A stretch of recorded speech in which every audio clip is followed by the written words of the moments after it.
SSS members! It's me, Angel. Welcome sa aking YouTube channel. Sa video na ito, pag-uusapan po natin ang SSS requirements for retirement claim. Mapa-pension man yan or mapa-lump sum one-time cash payment. Meron po tayong dalawang paraan sa pag-file ng retirement claim kay SSS. Pwede pong walk-in, no, personal mismo sa SSS branch or through your SSS online account. Kapag walk-in or personal sa SSS branch mismo ang gagawin nyo guys, meron po tayong mga requirements, mga documents na kailangan talagang dalhin sa kanila para hindi ka pabalik-balik. Pero kapag through your SSS online account ang gagawin mong application, ito yung pinaka-convenient talaga guys, sa pinakamadaling gawin sa pag-file ng retirement claim. Dahil kapag through your SSS online account, halos wala ka nang i-upload dyan guys. Ni valid ID, hindi ka nga hihingian. Okay, kaya makinig kayo sa video na ito, i-discuss po natin ang malinaw dito. Unahin po natin number 1, kapag mag-file ka ng retirement claim sa SSS through walk-in, personal mismo sa SSS branch. Ang kailangan mong dalhin, itong RCA form or retirement claim application. Pwede mo po ito i-download online or doon na lang kayo mismo sa SSS branch mag-fill out ng form. Hingi kayo ng form doon, tsaka nyo doon i-fill out. Pero pag gusto mo guys, napupunta ka na ng SSS, na dala-dala mo na yung RCA form na filled out mo na, no? Kompleto na. Ang gawin mo lang po, punta ka sa Google, i-search mo po itong SSS Retirement Application Form. At ito po yung form nila guys, itong retirement claim. I-click mo yan, yan yung itsura niya. Pwede mo tong, kung meron kayong printing na malapit dyan sa area nyo, or meron kayong sariling printer, pwede nyo po itong i-download at i-print. Tsaka i-fill out nyo po. Kailangan nyo rin pong magdala ng valid ID, marriage certificate if married, birth certificate mo, birth certificate ng dependents children mo kapag meron. Magdala ka rin ng COE or Certificate of Employment para po ito sa mga employed members ha na wala pa sa compulsory retirement. Halimbawa po, employed ka tapos nag-retire ka na at the age of 62. So nasa optional retirement ka pa lang. Optional retirement age natin ay 60 to 64 years old.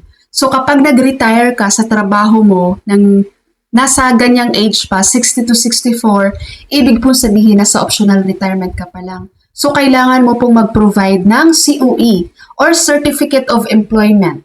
Proof po yan na retired na po kayo sa inyong trabaho. Magdala din po kayo ng inyong bank account. So, ito po ay para maging daim nyo po, maging disbursement account nyo sa SSS. Kumbaga, dyan po papasok yung claims nyo. Dapat nakapangalan po yan sa inyo ha, single account. Hindi dapat naka-joint account. Kasi 'di ba minsan yung mag-asawa naka-joint account yan sila sa bank. So ito, single account lang dapat, hindi dapat yan naka-joint account. Ano ba yung sa proof of bank account mo, no? Meron ka ba diyan deposit slip na ginawa mo sa bangko? Basta dapat nandun yung iyong name, bank account number. So, yun po ang mga requirements na kailangan mong dalhin sa SSS pag nag-file ka na ng retirement claim. At dapat po yan mga original documents with photocopy. Pumunta kayo doon sa SSS ng meron ng photocopy yan. Para pagdating nyo doon, hindi na kayo mag-aligaga pa na mag-xerox ng ID nyo, mag-xerox ng birth certificate or marriage certificate, no? Basta lahat ng documents na dadalhin nyo sa SSS, dapat meron na yung photocopy. And take note ha, SSS members, kung meron mang additional requirements or additional documents na hingiin sa inyo sa SSS na wala dito sa binabanggit ko sa video, ibig sabihin lang yan, may problema sa records mo. Halimbawa na lang, mali pala ang iyong spelling ng pangalan, or kaya mali ang spelling ng last name, mali ang iyong birth date. So yun talaga guys, ang mangyayari dyan, pag na-check ni SSS yan, may mga additional requirements talagang hingiin sa inyo. Nagagets niyo po ba? So, yun po ang mga requirements kapag walk-in or personal mismo sa SSS branch ang gagawin nyo. Okay, pangalawa naman guys, kapag mag-a-apply kayo ng iyong retirement claim through your SSS online account. Ayan, ito yung sinasabi kong very convenient at pinakamadaling gawin talaga pag mag-file ng retirement claim sa SSS. As long as walang problema yung mga records nyo guys, tama yung pangalan nyo, yung SSS number, yung birth date nyo, pag walang maging problema yan, ang bilis-bilis lang mag-file ng retirement claim online.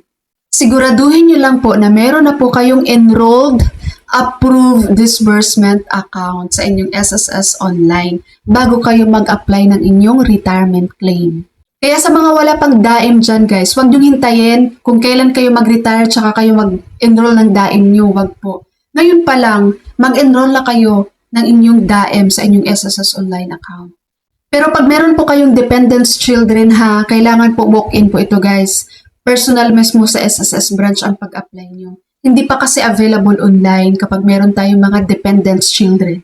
So kaya kung sinabi to guys, na halos wala kayong requirements na kailangang ibigay kapag online application ang gagawin nyo. Dahil ganito lang kasi yan. Pag nag-file kayo ng retirement online, di ba, mag-login kayo sa inyong SSS online account, pupuntahan nyo lang tong benefits, tapos i-click nyo tong retirement claim. So dito, i-input nyo lang tong date of separation. Tapos i-click nyo ang proceed. And then dito guys, lalabas lang tong mga employment history nyo. So i-check nyo po itong employment history nyo dito kung tama po ito.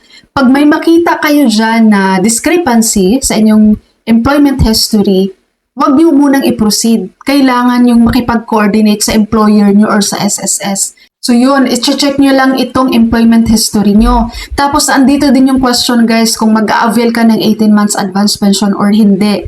And then after nyan, i-click mo lang tong proceed sa baba. And then dito may sasagutin ka lang ng yes or no. And pipili ka lang dito ng iyong disbursement account. Tapos i-click mo yung proceed. And then dito naman lalabas na ang amount kung magkano ang iyong magiging monthly pension. Or kapag hindi ka man pasok doon sa monthly pension, sa pagiging pensionado, ang lalabas naman dito ay lump sum. Kung magkano ang amount ng iyong lump sum one-time cash payment, no? Yung mga hindi po umabot ng 120 months. So makikita nyo rin dito guys kung magkano ang makukuha nyo. Tapos i-click nyo lang itong box and then i-click nyo yung apply. And then charan, ganun lang kadali guys. 'Di ba? May hiningi ba sa inyong requirements na kailangan yung i-upload? Wala. So, ganun kabilis kapag sa online application lang kayo gagawa. Walang requirements na hiningi sa inyo kahit nga ID, hindi pinapa-upload sa inyo, di ba? Kasi account nyo na yun. Ngayon po, kapag employed ka for the last 12 months, bago ka nag-apply ng retirement claim sa SSS, kailangan yan i-certify ng employer mo. Madali lang po yan, no? Makikita naman yan dun guys sa online pag nag-apply ka. Ngayon po, kapag naka-apply ka na, i-inform mo na ngayon yung employer mo, ma'am, kailangan mo pong i-certify, paki-certify naman po yung aking retirement application sa SSS. So, alam na nila ng employer yan, paano nila yan gawin, dahil maglalagin lang yan sila sa kanilang employer SSS portal account. Makikita nila doon yung application mo, guys. And i-certify lang nila yan, then maghintay ka na lang ng approval ni SSS. So, ganun lang guys talaga kadali pag online. Ang dami ditong naka-experience na guys. Yung iba nga wala pang 24 hours, naka-receive na ng approval ni SSS. Ganon kabilis. Basta maayos lang yung records mo. Kaya ngayon, kung wala pa kayong SSS online account dyan, mga SSS member, ini-encourage ko talaga kayo guys na gumawa kayo ng SSS online account.